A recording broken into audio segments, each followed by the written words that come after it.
আসসালামু আলাইকুম। আশা করি ভালো আছেন। আমি আজকে যেটা দেখাবো আপনাদের সেটা হচ্ছে একটা আইপিডি প্যাশন এন্ট্রি করবেন, আইপিডি সার্ভিস অ্যাড করবেন, একটা আইপিডি প্যাশন কিভাবে ডিসচার্জ করবেন সেটা। এটার জন্য যেটা করতে হবে, এই যে আইপিডি মেনু থেকে অ্যাড আইপিডি প্যাশন, এখানে আসবেন, এখানে একটা নাম দিবেন। সাপোজ আমি একটা নাম দিচ্ছি XYZ। তারপর হচ্ছে কোন ওয়ার্ডে দিবেন, কোন ওয়ার্ড, এখানে ওয়ার্ড আছে, কেবিন আছে, সেটা ওয়ার্ডের মধ্যে দেখেন মেল ফিমেল চাইল্ড আছে, মেলের ব্যাট ব্যাট আছে, এগুলো এই যে মেলের এই ব্যাট গুলো আছে, এই ব্যাট গুলো আমাদের সেটিংস থেকে দিয়ে আসতে হবে। সাপোজ আমি একটা ব্যাট অ্যাসাইন করছি, ব্যাট নাম্বার, মানে মেল ব্যাট 11, এটা O2 আসবে। এখান থেকে জেন্ডার সিলেক্ট করে দিবেন, এখানে এজ দিবেন। তারপর এটা হতে পারে এরকম, এটা 30 বছর 5 মাস 2 দিন হতে পারে। এটা এডমিশন ডেট, এটা O2 আসবে। তারপর অ্যাড্রেসটা দিবেন। তারপর গার্ডিয়ান নেম, পেশেন্টের সাথে যে আছে তার গার্ডিয়ান নেম দিবেন। এরপর গার্ডিয়ানের রিলেশন কি, রিলেশন ব্রাদার সিস্টার যা আছে তা দিবেন, এরা। এরপর রিলিজিয়ন দিবেন, ইসলাম। এরপর এটা যদি মেয়ে হয়, ফাদার অর হাজবেন্ড, এইগুলো দিবেন, নাম লিখে দিবেন এখানে। এটা কোন ডক্টরের অধীনে, এটা এখানে দিয়ে দিবেন। তারপর হচ্ছে রেফারেন্স ডক্টর দিয়ে দিবেন। ঠিক আছে, এখানে আর কিছু দেওয়ার দরকার নেই।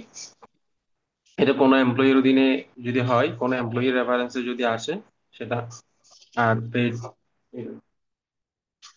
এখানে সাবমিট দিবেন, এখানে মোবাইল নাম্বারটা দিবেন, এই সাবমিট দিবেন। এটা আমাদের ব্যাড নাম্বার হলো BM11, মানে মেল বেড, 11 নম্বর বেডের মধ্যে পেশেন্টটা ভর্তি হয়েছে। তো এটা আপনি দেখতে পাবেন কোথায়, এখানে দেখেন, পেশেন্টের এখানে বেডে আসেন, দেখেন মেল বেড 11, দেখেন এটা আনএভেলেবল হয়েছে, নট অ্যাভেলেবল, দ্যাট মিনস এখানে পেশেন্ট আছে। যেমন এই জায়গায় আছে অ্যাভেলেবল, মানে হলো এখানে পেশেন্ট আছে, পেশেন্ট নাই, সিট গুলো খালি আছে। নট অ্যাভেলেবল মানে হচ্ছে এখানে পেশেন্ট আছে। এরপর আমরা আসি, আমাদের লাস্ট পেশেন্ট ভর্তি হয়েছে এই এটা, এটা এটা ward number male, bed number 11, admitted. এর ডিউরেশন কত, অলরেডি 2 মিনিট হয়েছে এটা। এই। এরপর এখানে কিছু সেটিংস এর দরকার আছে, কিছু সেটিংস হচ্ছে আমরা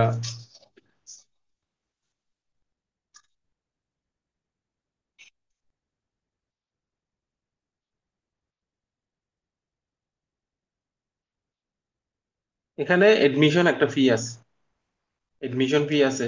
তারপর হচ্ছে কনসালটেন্ট ফি আছে, এডমিশন ফি 200 টাকা। তারপর ডেইলি কনসালটেন্ট ফি 400 টাকা, সার্ভিস ফি 25%, এরকম কিছু সার্ভিস আছে। তো এগুলো আমরা সেটিং করে দিয়ে আসছি সেটা। এবার আমরা কি করব, এই পেশেন্টটাকে আইপিডি সার্ভিস, পেশেন্টের অনেকগুলো সার্ভিসের দরকার হয়, যেমন অক্সিজেন দেওয়া লাগতে পারে। যেমন এই পেশেন্টটা আসবেন কোথায়, এই আইপিডি পেশেন্ট, আইপিডি সার্ভিস, এই যে দিবেন এই পেশেন্টটা, এটা দিলে যেমন আইডিটা কপি করে নিয়ে আসবেন, এখানে দিবেন, সে অটোমেটিক এখানে নিয়ে আসবে।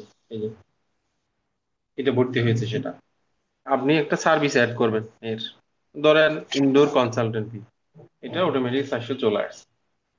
এরপর আরো দিবেন, ধরেন এনজি টিউব 500 টাকা, সাবমিট দিয়ে দেবেন।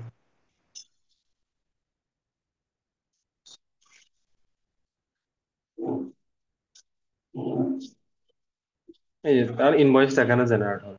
এটা। এরপর মানে আইপিডি পেশেন্টের মধ্যে এগুলো থাকে, সার্ভিস অ্যাড করতে হয়, সে বেডের মধ্যে ভর্তি থাকে, এটা। এরপর আমাদের যেটা করা লাগে সেটা হলো ডিসচার্জ। এই যে ডিসচার্জ আসবেন, এখানে দেখেন ডিসচার্জ ডেট আজকে, এই টাইম হলো এটা। আপনি জাস্ট ওই আইডিটা এখানে বসাবেন, জাস্ট সিলেক্ট করে দিবেন। সিলেক্ট করে দিলে আপনার তার যাবতীয় হিস্ট্রি এখানে সে নিয়ে আসবে। এখানে দেখেন বেড চার্জ, এখানে হলো বেড চার্জ হলো 500 টাকা। তারপর হচ্ছে এডমিশন রেজিস্ট্রেশন ফি 200 টাকা। তারপর সার্ভিস ফি মানে হচ্ছে ওই যে সে আমরা সার্ভিস অ্যাড করছিলাম এইটা। কনসালটেন্ট ফি 400 টাকা, অ্যাসিস্ট্যান্ট ফি 200 টাকা, অ্যাসিস্ট্যান্ট ফি এটা।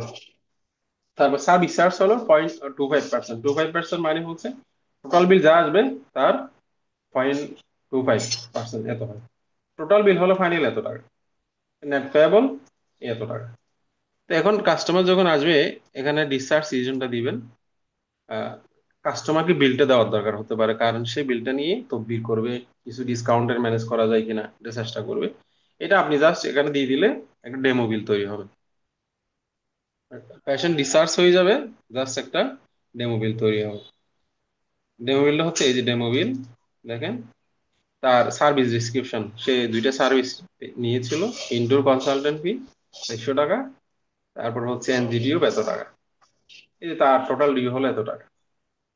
এটা আপনি এখানে একে দিয়ে দিবেন প্রিন্ট করে, পেশেন্টকে আপনি প্রিন্ট করে দিয়ে দিবেন। এখানে ফার্মেসি থেকে একটা ক্লিয়ারেন্সের দরকার হয়, এই জন্য অপশনটা রাখা হয়েছে। এই, এটা সে নিয়ে যাবে।